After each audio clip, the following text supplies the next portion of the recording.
Please welcome. Make some noise! Hi everyone. Make sure to subscribe for downloading absolutely free. Please thumbs up this video and share with friends right now.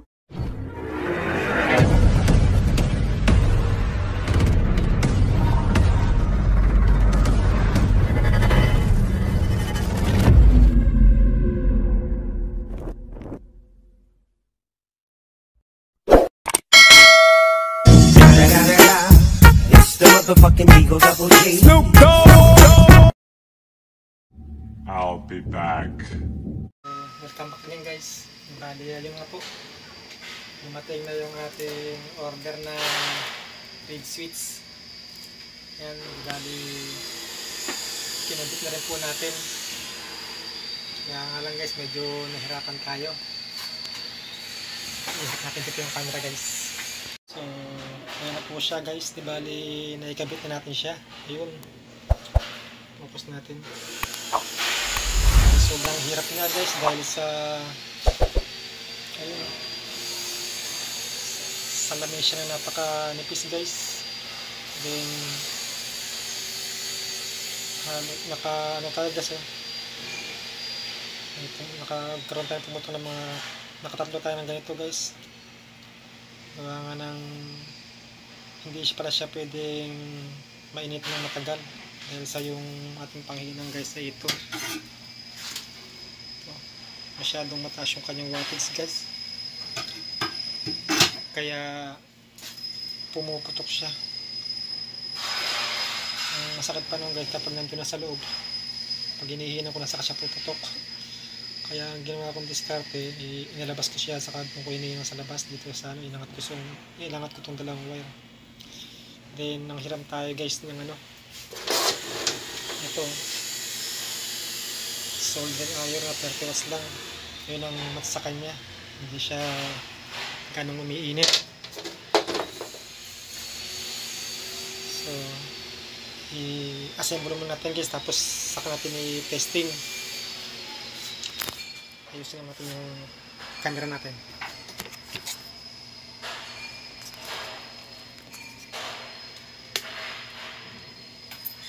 So yun nga guys, sa mga susubok pa lang gumawa nito guys, so yung mga beginner, yun ang may papayo ko guys. Konting tips, ang gamitin nyo na soldering iron ay yung 30 watts lang, hindi po katulad nung gamit ko ano po yun, 60 watts. Lalo sobrang nipis lang po nito guys. Buti na lang bumili ako ng mga 10 piraso guys, sabi ko para sigurado. Ayan siya, last type siya guys, na sobrang nipis na salamin niya. Hindi nyo pwedeng basta-basta tupiin dito dahil mababasag sa pagkakakapit. Kaya ingat-ingat talaga guys pag kayo magkakabit ng ganitong mga red switch. Napaka hirap. Wala na po kasi guys yung ganito na ano, red switch, yung meron siyang ano, yung naka-case na siya, handset. Kaya pinagtyaga ko na itong bilhin kasi nga guys nahihirapan na tayong kumuha yung ganitong modelo pala. Buti na lang na message sa akin sa seller na wala nang silang stock na ganito guys, na klase, yung pinaka-original niya.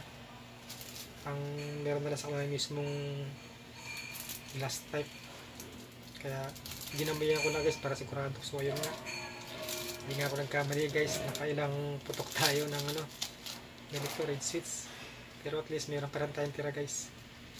Gagamit natin to sa mga pagkat ng ilang buwan o taon, makasakali magkaroon din tayo ng ganitong klase ng ano, trouble, makahanap tayo nito. So ayun, i-assemble natin siya guys para maisalpak natin doon sa may customer natin. Takot rin silang isalpak guys kaya ako pa rin ang pinag-i-install nila. Ano ba yan, ang ingay guys, pasensya na. sasabay sila sa ating pagsalita.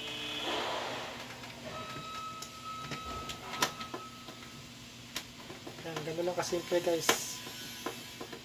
Para hindi na kayo maghanap para kung ano-anong kukuting-tingin nyo rito ng mga pyesa. Yun lang guys, oras na hindi siya may init kung may ganito kayong klaseng mga water heater. Yun lang guys, punta kagad kayo sa kanyang parte ng red switch. Yung lang kagad ang i-check up nyo. Automatic yung guys, 100% yun.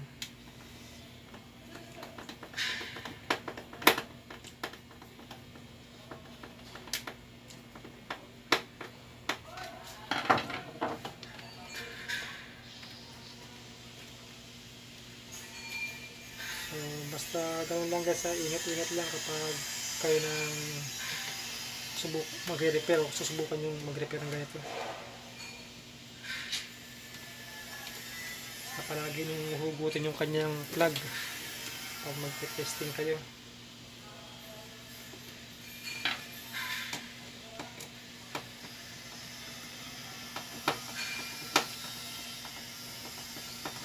So di ba dito testing natin ito guys, kaya lang pipitik-pitikin lang natin kasi nga wala tayong supply ng tubig dito. Dapat mayroong tubig dito para hindi agad madali masira to ang kanyang heater. Kasi kahit na minuto lang guys, segundo, iinit ka agad eh.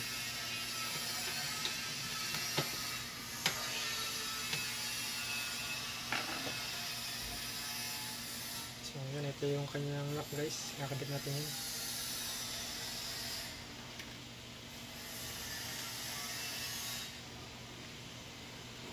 Yan. Then testing natin siya guys. Yan. Ipa-plug na natin siya. Kaya lang guys ha, ingat-ingat. Lalo't nakabukas to guys, ito lang dito na kayo hawak sa may plastic niya, sa may selector knob. Yan. Ito yung pinaka-selector knob niya. Ito lang kayo pakapit.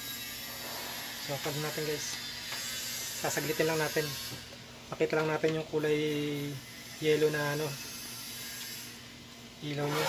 So yung yellow yung guys, tatapat yun dito sa heater, sa baba, yung sa baba yung heater guys. So pagmasdan nyo guys ha, plug na natin. So, diba guys, yung ilaw na yung green, ayan, i-click natin guys, pagmasdan nyo may ganyan. Guys, 1 minute kagad siya. So, isa pa guys, okay lang na kahit ilang click guys, basta saglit lang, ibalik nyo agad, i-mute nyo kagad. Yan, pagmasdan nyo to guys. Yan, diba? Ganun lang kasimple guys, wala na kayong marami pang kakaliputin dyan. Basta ganyan na hindi umiilaw yung kanyang heater, automatic guys, ang sira sa kanya ay yung red switch. So yun, tulad nga sabi ko guys, kung kayo magkakabit ng mga ganito, lalo't wala kayong makuha original na yung may box siya, ingat lang guys kasi sobrang nipis nito. So paano guys, isara ko na muna ito, tapos kakabit natin doon sa may mismong ano, mayari, pahil ng mayari, balimutin natin.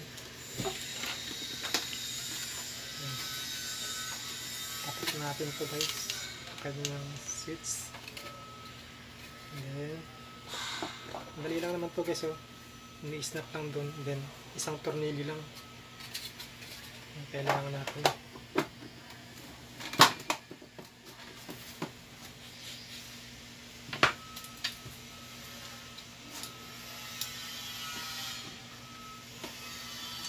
Check natin kung pumasok yung kanyang switch. Yun, pumasok, tumunog, diba? O, naman na yun, diba?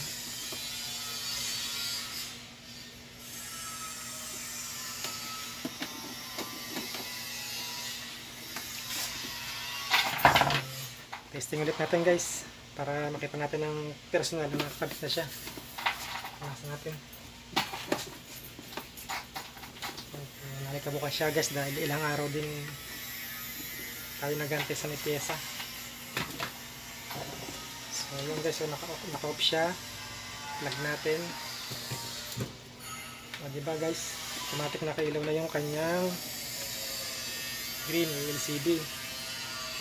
Iangat natin yung kanyang temperature control guys, i-on natin. Kaya lang saglit lang guys ha. Makita lang natin na umiilaw to. O diba guys, pansin nyo umiilaw. O yun. Ganun lang kasimple guys, diba? Kaya pagka ito nakahanap ka na ganun trouble guys, huwag lang maraming kakalikutin pa, doon lang punta agad kayo sa may red switch. Tatagpuan nyo na rin yung problema nito. So paano guys, hanggang dito na lang po yung tag natin. Di bali i-install ko pa dun sa may ano to, bahay ng may-ari. Ganito ko muna, balikan ko na lang kayo mamaya guys kung sakaling ma-video ko pa siya, kung hindi masungit yung pagkakabitan natin, kung payag siyang mag-video dun sa kanilang kwarto. Ano guys, subukan ko bumalik ulit mamaya. Maraming salamat nga pala guys ha. Sana guys, huwag nyo kakalimutang mag-subscribe, like and share.